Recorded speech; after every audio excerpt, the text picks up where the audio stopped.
Is it just me, or does it feel like some of these games have a whole lot of crap happen in a very short period of time? Really short period of time. Like there's more than one game worth of information that comes out of any given game. Now, um, Vegas at home tonight. This is how you use your home ice advantage.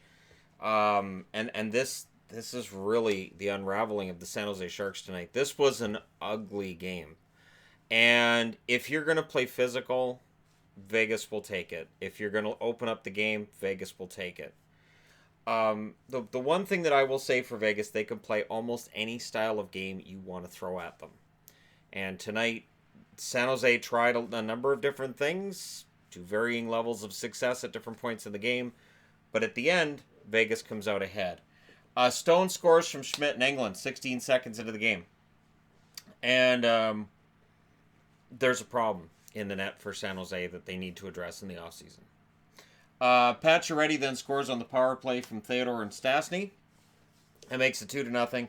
LeBanc then scores a goal that they asked for a review on, and they decided it was a good goal from Thornton and Sorensen. In the midst of all of this, and I'm not sure if it was in the first or in the second, but Joe Thornton kind of blindsided Marchessault after the whistle. Probably should have been a penalty. It's after the whistle. Again, it was kind of a blindside. Kind of one of those, look what I did, I knocked you over kind of thing. Anyways, it doesn't look good on Joe Thornton. Joe Thornton, a guy who's played a ton of games, one of the most respected guys in the game. And tonight, he lost his cool. Second period, already up 2-0. What happens 21 seconds into the second? Stastny scores from Pacioretty and Stone. Jones made a good initial save, but he's sliding out of the net. So first off, he's too far out, and then he's sliding in this direction. So if you're Stastny, you're like, oh, thanks for giving me that corner, and you flip it into that corner, and it's 3-1. Stastny then scores his second of the game from Stone and Theodore on the power play. And in between those, Haley took a puck off his foot above the skate. So it's sort of foot-ankle area. More ankle, really.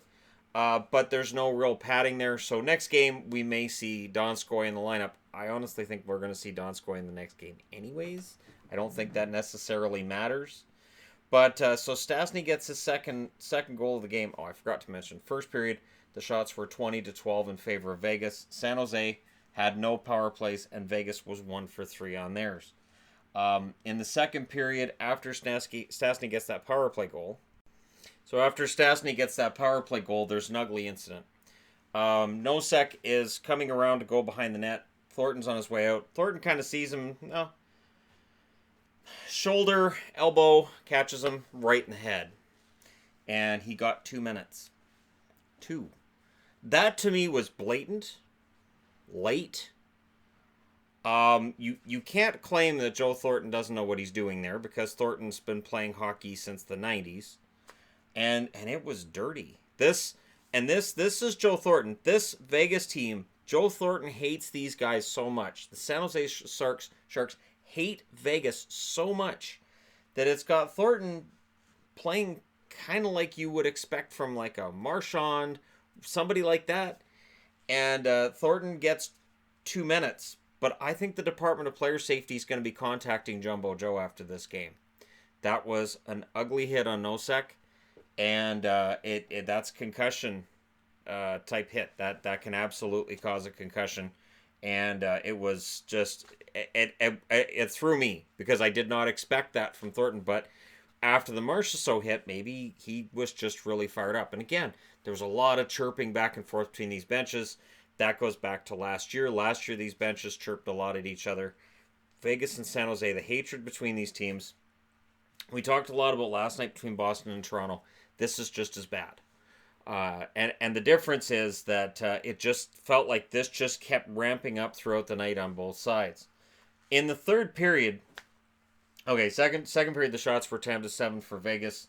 San Jose, one power play they didn't score on it. Vegas was 1 for 3 on theirs. That was their last power play. They finished 2 for 6 on the night. Third period, Stone scores from Marchessault and Stastny 36 seconds into the period. 16 seconds, 21 seconds, 36 seconds. If you didn't think coming into this series that San Jose has a problem in goal, you have to see it now.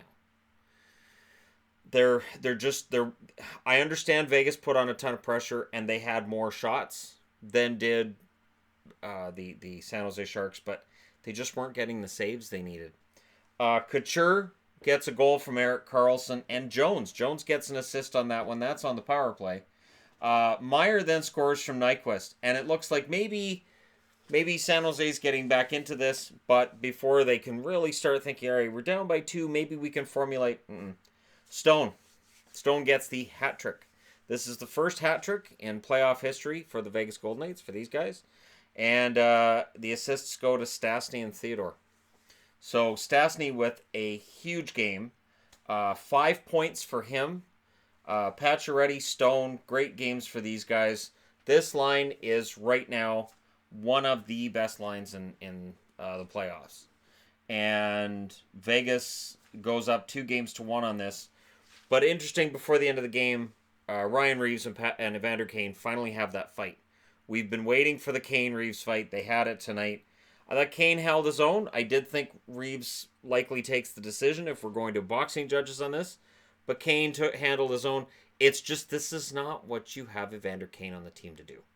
If Kane's in a fight, Thornton's throwing dirty hits, this means that San Jose is completely off their game and Vegas is winning on the scoreboard, and psychologically, they are in San Jose's heads.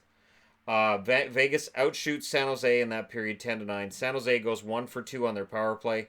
Vegas had no power plays in the third period, but they took it home. And at home, they get the 6-3 win. And again, the funny thing is, during the broadcast, the announcers on Sportsnet up here said the hatred between San Jose and Vegas is something that may not have been known around the NHL community, but it's becoming known in these playoffs. I knew that this was the thing from my interactions with Vegas Golden Knight and San Jose Shark fans over the last year, that San Jose fans hate Vegas. Vegas fans really didn't like San Jose. Of the teams they faced in the playoffs, San Jose, that was the one they just didn't like at all. And this series, it's ugly. Really, really ugly. I would expect Thornton to at least get a call from Department of Player Safety after this one. I don't see how they can let that slide. You can't. You really can't. 20 years in the game, you can't let that hit slide.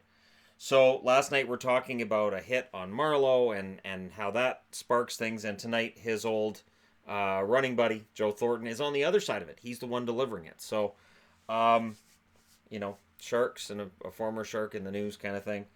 Jones saved 34 out of 40. And again, they're really catching him out of position. And that defense looks bad. And Erik Karlsson gets on the board. He's also on the ice for a lot of goals against. And, there was a conversation I had last year where I talked about the best defenseman in the league. And Ottawa fans were mad that I had Erik Karlsson lower than they thought I should have had him. I think I had him 5th or 6th or somewhere around there. And I said it was his defense that holds him back. And we're starting to see against Vegas that defensively there's still a vulnerability there with Karlsson. Fleury saves 25 out of 28. He had a beautiful poke check in, I believe it was the second period. He had the really nice poke check. That ended up not directly leading to a goal, but because of that poke check, the play goes down, and Vegas ends up coming out with a bigger lead than they had prior to that. So, Fleury's playing his role. Vegas is doing very, very well, and if they can win Game 4, this series could be over quickly. San Jose has to recover, and they've got to start playing a more San Jose style of game. If they're going to get down into the muck, Vegas is going to take them out, and they're going to have to play a more tight defensive game. If it's a wide open 6-3, 7-3 score, the problem is Vegas's goaltending is better. So there you go. Let me know what you guys thought tonight. I understand that I do have a lot of subscribers who are Vegas Golden Knight fans who likely were there tonight, or may very well have been partying outside T-Mobile. There's usually that area outside T-Mobile that during the playoffs gets kind of rambunctious, and it's kind of fun. It's kind of fun to be out there before the games. I know from the 2 games I went to in December, but this is quite the series. Kind of ugly. So let me know your thoughts in the comment section below. Don't forget to hit like and subscribe. And to the San Jose Shark fans out there, they have to win Game 4. There's no way around it, is there? If they don't win Game 4, this series is likely done. Thank you guys so much for all your support. The growth of the channel continues to just blow up. And thank you to everybody who's been liking, commenting, sharing, all of these wonderful things, because it all adds up at the end of the day to a pretty good day for the channel, and it expands the scope that I'm reaching in the NHL fandom. Thank you guys so much. I'll talk to you again soon.